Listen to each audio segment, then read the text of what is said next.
Hi, friends. Happy Tuesday. I hope you're having a great day today. I've got two really good books to look at with you all. The first one is called Margaret and the Moon, How Margaret Hamilton Saved the First Lunar Landing. Let's look at this. This is going to be a great book. Ooh, look at the opening cover. Isn't that great?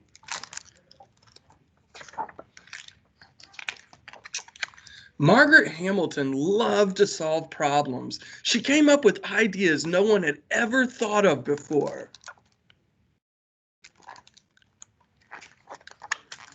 Why, there were only daddy longlegs. Margaret had a solution. She would call some of them mommy longlegs too.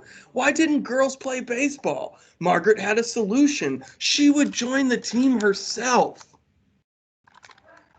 Why didn't more girls grow up to be doctors or scientists or anything else they wanted? Margaret had a solution. She would study hard in every subject at school.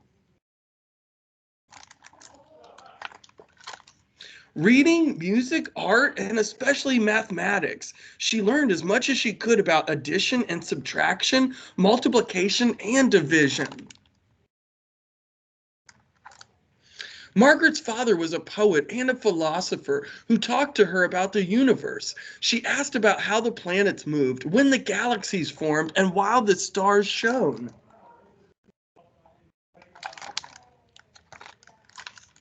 She gazed at the night sky in wonder. How many miles to the moon? Do you see that? And it says 238,855. How many miles does it travel around the Earth? Do you see that? And it says it travels 101,423,000 miles around Earth. How fast does the moon go? It goes 2,288 miles per hour. How big around is it? 6,783 miles. Margaret began solving harder and harder math problems. It was fun working her way through the steps. She liked moving around X's and Y's in algebra. She liked measuring circles and triangles in geometry. And she liked studying curves in calculus. And then she discovered computers.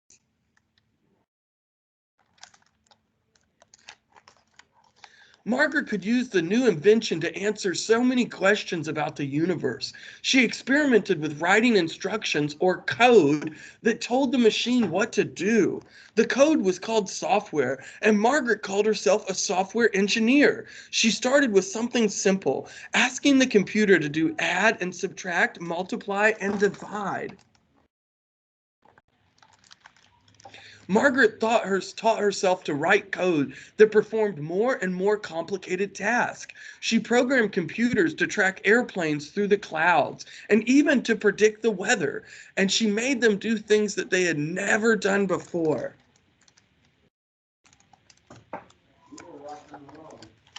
In 1964, Margaret got interested in an exciting project for NASA, the National Aeronautics and Space Administration. Their scientists were working on the hardest problem humans have ever tried to solve, flying people to the moon. Could Margaret use computers to get the astronauts 238,855 miles there and 238,855 miles back?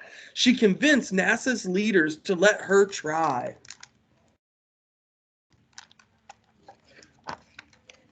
Margaret thought of everything that could happen on a trip to the moon. Would the spacecraft go off course? Would it lose power? Would an astronaut make a mistake? Margaret wrote code to tell the computers how to solve these problems. She worked her way through the steps just as she used to do in math class.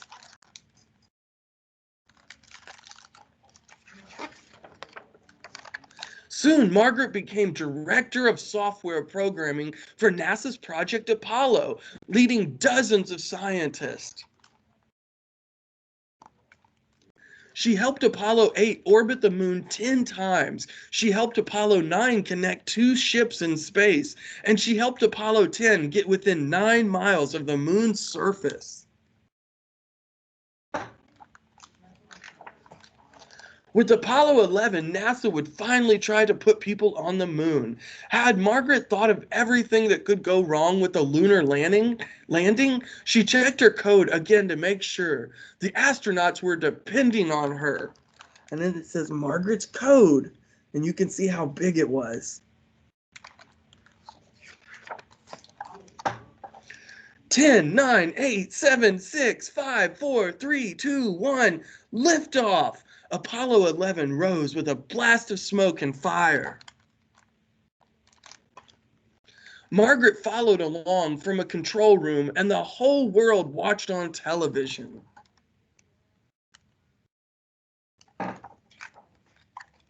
For 4 days, the spacecraft drew nearer to the moon. The lunar module, named the Eagle, split off to make the landing. Yippee! But with minutes left to go, an astronaut entered a command, and the master alarm buzzed. And it says, whoops! The Eagle's computer started performing too many tasks. Overload, overload. And it says, yikes! The control room panicked. The moon landing was in danger. Everyone looked at Margaret. Had she prepared for this problem? Of course. Margaret's code made the computer ignore the extra task and focus on the landing. It brought the Eagle closer to the moon's surface. Closer, closer, touchdown. The Eagle has landed, announced astronaut Neil Armstrong. The control room cheered. Margaret was a hero. Later that night, the Eagle's hatch opened. Margaret held her breath. Armstrong took the first step on the moon. The whole world celebrated in front of their televisions.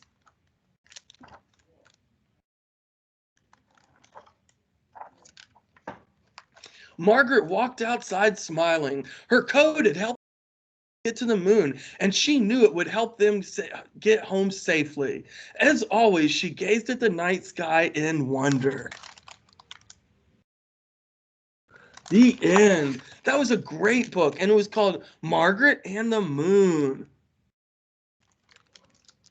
Okay, we've got another book to look at now, and it's called Interrupting Chicken and the Elephant of Surprise. This will be a fun book.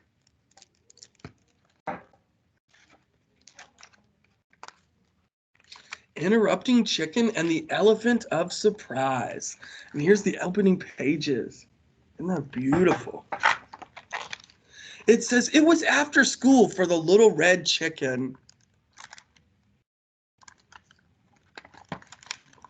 Well, Chicken, said Papa, did you have a good day at school? Yes, Papa, and today my teacher told us every story has an elephant of surprise. So let's read a story and we'll find the elephant. Chicken, she wasn't talking about an elephant, she was talking about an element of surprise. What's an element of surprise?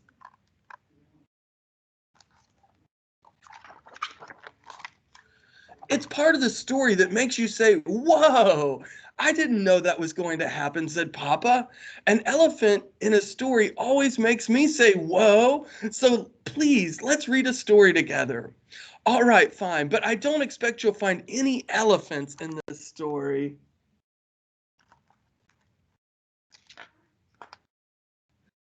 The ugly duckling. After a long, lonely winter in the cave, the ugly duckling was growing desperate. I don't care if they tear me to pieces. I must be near those glorious creatures for just one moment, he said, as he flung himself towards the flock of swans. To his amazement, the graceful birds did not attack or tease him, but seemed to accept him as one of their own. He peered into the water at his reflection, gasped, and said,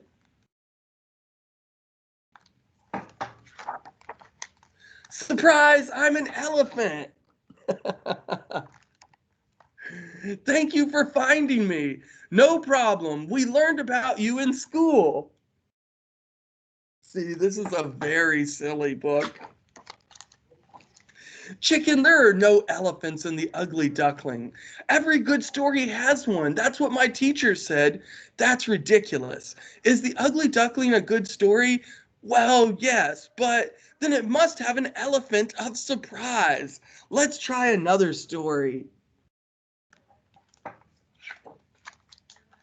Rapunzel. Enchanted by Rapunzel's beautiful singing, the prince drew near the tower. He had waited for that night. Rapunzel, Rapunzel, he called, let down your hair. Silently, a braid of Rapunzel's hair slid down the tower wall. Come to me, my prince, called a melodious voice above. With all haste, the prince began to climb. When he reached Rapunzel, he gazed at his love, and then she said, okay, let's find out what she said. Surprise, I'm an elephant. You've done it again. You're welcome.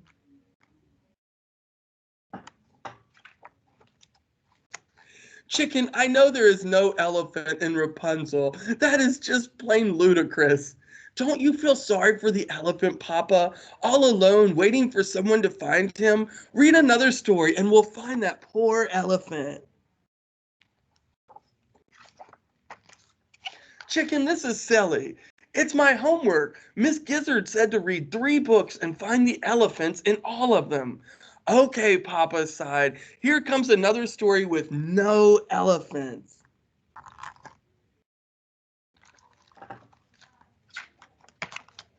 The Little Mermaid. Already the mermaid could feel the sea witch's potion working. Soon, with her new legs, she could dance with the prince, and he would fall in love with her. As she crawled out of the waves, a sharp pain passed through her. She fell to the steps of the palace and knew only darkness. When she awoke, the prince himself was standing over her.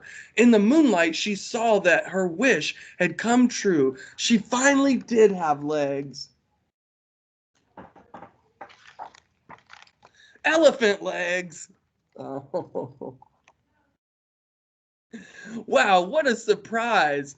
I know.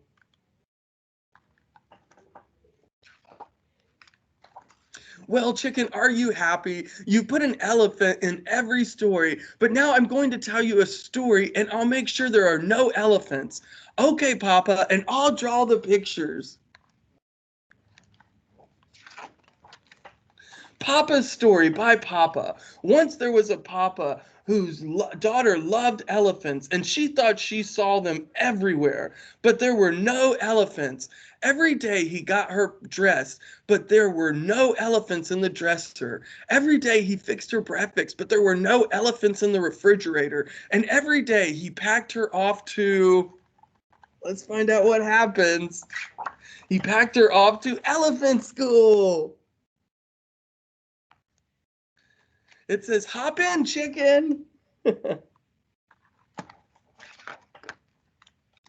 Oh, Papa, I knew there'd be an elephant in the story. So did I somehow, said Papa. And it was right at the end, said Chicken. What a great surprise. Are we done, Chicken? Yes, Papa. Now you can help me with my math homework. Papa looks exhausted there. The end. That was a great book. It was called Interrupting Chicken and the Elephant of Surprise. I hope you all have a great day, and I'll see you tomorrow. Bye-bye, friends.